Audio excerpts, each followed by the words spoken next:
Found out from new wife the depth of ex-wife's infidelity. Here just to vent, I have no way of getting closure from this due to my ex-wife being dead. My ex and I were high school sweethearts and married 2 years after high school. She was truly my first love. I joined the Navy after high school and I asked, let's call her Lisa, to marry me. I left for boot camp, A school and sub-school, job training for civilians. I would see her whenever I could, she would come out to see me, and it always felt like I was the most important person in the world to her.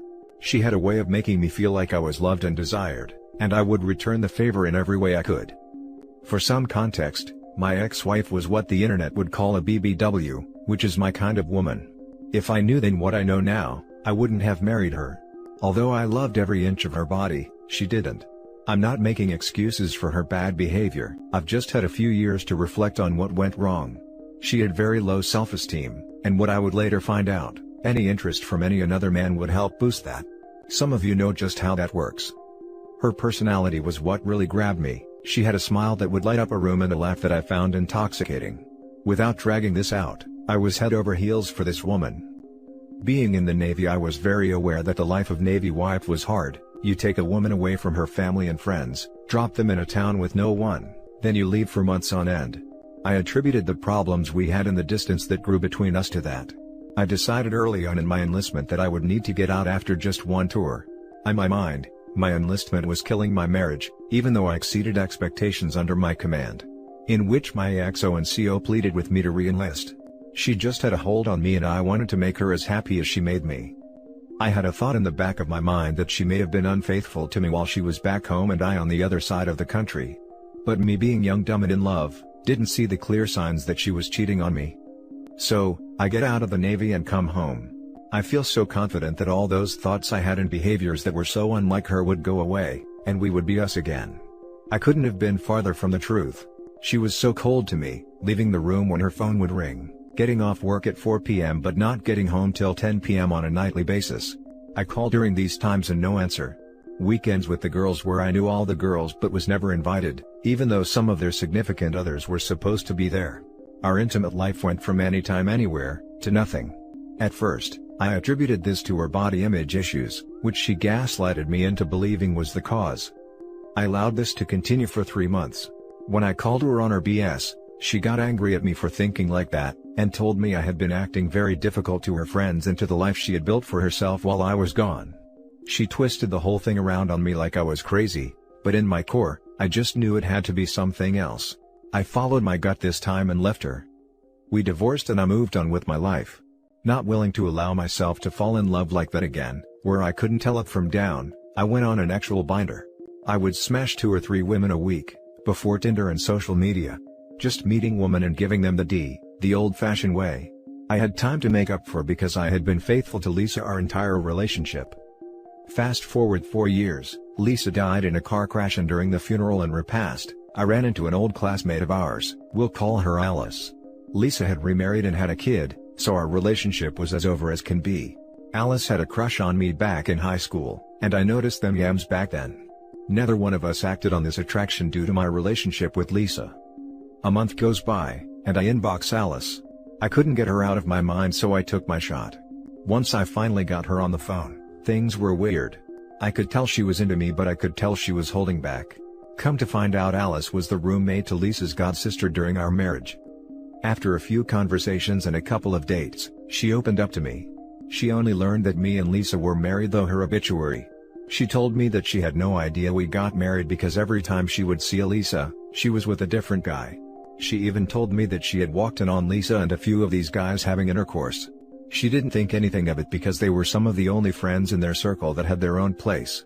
Everyone else still lived at home and their apartment became somewhat of a flop house, which is why she felt the need to move out as soon as she could. But due to her not having a good job or even good prospects, lasted longer than she would have liked. Alice asked me if that was the reason for our divorce, and out of sheer embarrassment, I told her yes. I had no idea about how many guys or how long or how deep her infidelity went. She would tell her friends she was going on a cruise or a vacation out of town, and that would be the times she would come see me in whatever duty station I was at. She would return with gifts that I gave her, money and even a couple of cars I had bought her. Alice thought she had a sugar daddy, which was my dumb self, She never questioned it as she just chalked it up to them being young and just enjoying life as independent women. She herself had been dating an older man and felt it wasn't her place to judge. I had to keep up the ruse of me knowing and being over it, but I couldn't help but allow the conversations about Lisa to continue, to the point where I could piece together some of the doubts that I had about Lisa in our relationship that I wish I didn't know. Like how she had been on the phone with me while being in a four-way with the roommate, her boyfriend and a guy Lisa brought by. It was like everything I thought didn't sound right or that didn't make sense at the time was brought to light in the worst-case scenario. She had been cheating on me since we left high school and possibly before, but my heart can't take probing deeper, because I believe I would just uncover more betrayal. I don't want to soil her name due to her untimely demise, but damn. What do I say, who do I speak to, how do I deal with this? I have learned more due to my wife's relationship with Lisa's godsister, and her time as her roommate. They speak about her as being a free spirit and how she worked her low self-esteem and body image issues into A+, somewhat like a legend. I hear these stories and all I feel is rage, hurt, regret and self-loathing, but I got to play it cool. It's been too long for me to come clean to my wife, as I don't want her to feel like I still have feelings for my ex-wife. Which it would definitely look like, because a lot of these stories are new to me and the feelings are fresh because it's often me hearing these things for the first time, and me being blessed or cursed with a good memory, allows me to match those stories up with situations I thought didn't sound right on my end, but I chose to ignore. So here I am on Reddit venting to internet strangers trying to get this off my chest so I can move on with my life. So with that being said, screw you Lisa, I loved you with everything I had and you played me, and to this day has me looking like a fool, so I hope you burn in hell.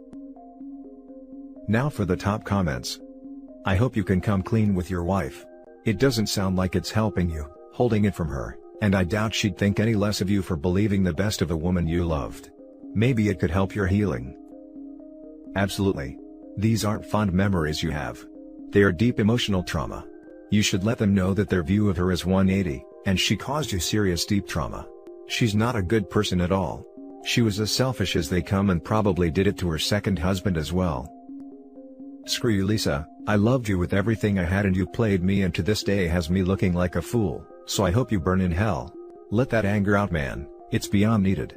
I'm so sorry you've had to find out this way, and things were the way they were. I think the first thing you need to do is get yourself booked into therapy. I know the prospect can be daunting and even potentially silly sounding, but these people have tools and ways to unpack things that will shave years off how long it'll take you to do it alone. That also said, when you feel good and ready, I think you should come clean to your wife that you only knew she cheated, not to the extremes. Explain, like you have here, that you had no idea and you love this woman with all of your heart. You're not weak, you're not a fool, you've no control over someone else's actions, only your own, and you conducted yourself incredibly in light of the circumstances. Be kind to yourself. Exactly, she sounds like the weak fool. You sound like a good guy that had his stuff together and got into a relationship with the wrong woman. This is common in affairs. The cheater looks like a fool. Although it doesn't feel like it, the betrayed is typically the hero of the story. Man, that stuff, sorry. You had your suspicions and now you've been vindicated, and know that you were not crazy or paranoid. It doesn't matter if it was 1, 5 or 10, or 100 men. It still feels the same. So stop digging and focus on having a good life with your new wife. At least you don't have to worry about bumping into your ex. Now for the next story. Not everyone survives to infidelity. I really tried the long list that you were supposed to do when people got cheated. Focus on yourself, get a new haircut, reach friends or make new ones, go to the gym, cry, find a good therapist, travel, change habits and so on. The first time, I was so young and naive. I didn't even think about cheating as a possibility. At 27 years old, I was so happy to have found someone who wanted to spend time with me and possibly the rest of our lives. I didn't notice the little lies, the weird coincidences, the gaslighting and the inaccuracies that he created the last year of our relationship. One day, I decided that I would skip half day of work and go to his place early. I had the keys, however, I always considered it as an emergency pair. We talked about moving together, but I wanted to take time before doing that. We were still young. I noticed few odd things in that spare, brand new phone that was there on the desk. I was curious and I found 1 year worth of relationships in there. They traveled together, they tried the best restaurant in town, they declared love in the most articulate ways, they did a lot of texting and exchanging pictures. He called me boring, safe and unsatisfying. I left him, He called me only once to ask me to give back some stuff. I asked why he didn't left me earlier. He simply told me that it was hard for him to disappoint his parents since they liked me and they would never like someone like her. I was a safe choice for him. In the end they got married and they are still together with 2 kids. It took me years to recover, years to trust others and myself. Years of trying to build myself back. I moved town, I did therapy, I joined a volunteer group and I stayed away from men because I couldn't trust my guts. At 32 years old, I met Carl. We became friends. He told that he was recovering from a messy relationship. It took a full 6 months of knowing each other, to kiss or have our first date. I taught, here I am. Healed and better than before, with hobbies and more self-awareness. We had a good 2 years. We managed to progress slowly and consciously. He told me that he couldn't commit through marriage, but was ready to living together and have a family. I was okay with that. I appreciated how well we could communicate. I received a text message from unknown number. I was more than confused. I simply couldn't believe it. It was impossible, not him. Not us. I did everything right, we were in a good place, that's what I thought. However, it was not the truth. He got his coworker, not even 22 years old, pregnant during their 6 months affair. He bought a house, a project that he hid from me, for her and their kid. He told her that I was not an obstacle for them. I stupidly asked him to fight for us, for me, to choose me over her. Well, he didn't need to think or to reflect, he was so happy that I made the separation easy. He chose her and their baby. I tried my best to overcome all of the new traumas. I really did, but I failed somehow. I saw them recently, the baby was beautiful, he waved me like he was an old friend and she gave me a cold stare. I let myself go. I am fat, ugly and barely awake. I spend hundreds of weekends under my duvet, sleeping or watching crap. I am not career driven, I don't care about anything. I am in therapy, however nothing seems to shake me or help me. An old friend that I saw for 2 dates, told me this weekend that he was in the process to forgive his ex and try again with her. I was suddenly aware that my ex has never even tried to ask me to do something like that. I was just an inconvenience of their lives.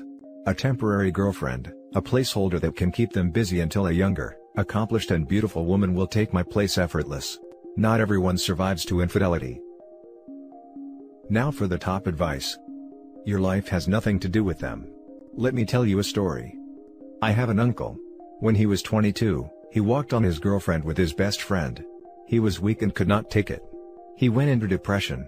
After 2 to 3 years, he joined college again. There he met another woman, who was a gorgeous lady. They dated for a couple of years. He then found out, she was cheating on him since day one. Well, he was devastated to say the least. But this time, he did not give up. He took control of his life. He is a short man and previously it made him insecure. But then, he did what he wanted. He started planting flowers. He is great at that. He never dated a girl for next few years. All he did was gardening. He loved us. Well, all the children in our family are just fond of him. He is just the funniest man. Whenever he used to get hurt, he used to laugh and say, "My heart have been broken twice, this is just a prick." He then met my aunt, 10 years after the second heartbreak. They are married, our cousins are beautiful. My aunt is the one of the kindest women we have ever came across. We often say that both of them can make even a dead man laugh. They both are funny, and happy. They even crack jokes when they argue. The point is your life is not defined by others. Take control of your life. Sure, you can't trust others, but you need to trust yourself. Look at yourself in the mirror and say, "Hey beautiful. I am there with you." As my track record and poor social abilities, it is best to not trust myself. Dating doesn't have any appeal to me after this. I am grieving losing the kids or family I never had. You sound really hard on yourself. You've been through a lot and need to heal. Loving yourself doesn't come overnight, but you are having a negative outlook on everything, which is understandable. Are you in therapy to help with all this trauma? Depression and PTSD are very possible after what you've been dealt. I am in therapy for quite a long time. It helps to be function enough to keep a job and be able to function. I am truly sorry that another innocent soul has been tarnished by liars and hypocrites. It is truly stuff like these that gets me trust issues of my own. The only advice I can offer you is that you have to love yourself. There is really no specific deadline for one to heal. As you have also mentioned, some may not heal at all. But, please try. Don't end it all just because of those toxic people that you have come to know. As for the cheaters, don't ask why, Just say bye. Some people don't need a reason to cheat. Focus on the little things in life. The plants, the wind, or watch a few comedy shows. Connect with your family members and trustworthy friends. Meditate or do some prayers. Please find something that will motivate you. All the best, my friend. The last story is titled, I, 22 female, found out that my dad, 45 male, had a lot of photos of my best friend, 21 female, on his laptop. My mom, 43 female, kicked him out of the house, and now my siblings, 10 male and 8 female, hate me. This friend and I have been friends since we were 16 and 17 years old. She was always like another member of the family. My parents used to treat her like another child, and we would never have expected something like that. They've been married for 25 years and I used to think that their marriage was perfect. They never fought. It seemed that they loved each other madly, but it wasn't like that, because a few weeks ago I found a pen drive where my dad, 45 male, has about 400 photos of my best friend. At first, I wasn't surprised because some of the photos are from 2 years ago, and 2 years ago he portrayed her for an exhibition. He's a portraitist. But later I saw more recent photos that were not taken with her consent, and if that wasn't enough, he has many more photos than he took from his sketchbook. He has a sketchbook full of portraits of her, and in some of them he portrayed her without clothes. And I'm so sad because in 25 years, he only portrayed my mom, 43 female, about 3 times I think, but suddenly he has a sketchbook with at least 40 portraits of my best friend. I confronted him immediately and he didn't even try to deny it. He just said that he was sorry but that he couldn't help it, that he's in love with my best friend. I asked him if he was cheating on my mom with her and he said no, that she, my friend, doesn't know anything about it, and that I shouldn't say anything, but I did. I was so mad that I showed everything to my mom, and now she wants to get divorced. She kicked him out of the house and she's so sad. She cries all the time and my siblings blame me because they think I caused them to separate. I also talked to my friend, and she denied that anything happened between them. She told me that she always treated him like the father she never had, but never thought of him as a man to flirt with, and I believe her because she's not that kind of girl, and because she has a boyfriend, and I know that she's very much in love with him and they're planning to get married. And that made me feel good because I didn't want to lose her too. But guilt is killing me. My siblings miss our dad and don't want to talk to me because they're mad at me. Even my little brother told me that he hates me because it's my fault mom kicked our dad out of the house. Maybe I should have waited for him to tell my mom or something else? I was really impulsive and ruined our family. I know I should have reacted differently. What can I do now to make them feel better? Now for the top advice. You did the right thing and the best thing for your family and your friend. Your siblings will realize what's happened eventually. They're young and don't understand what's actually going on yet. Your family will be better off because of your actions. Considering his behavior sounds a bit predatory, especially with the pictures taken without her knowing. I'd say you handled it well. Your siblings aren't old enough to understand what's happening fully, or why it would even be creepy. Considering he's like a father figure to her, I'd say this is just really creepy. No. You did not ruin your family. Your dad did when he decided to make naked sketches of your best friend while knowing your mom will be totally against it. To top it off, in love with her too? Your siblings are too small to see the logical side of it. They are acting out because you guys were always a happy family and now it's like the house broke down. Give them time. It's now on your mom to explain it to them, because they won't trust your word. So, give it a bit of time, but do remind her that your siblings will keep hurting until she sits down with them and explains it to them. And that's it for this video guys. If you have thoughts to share, leave a comment below. Don't forget to hit like and subscribe if you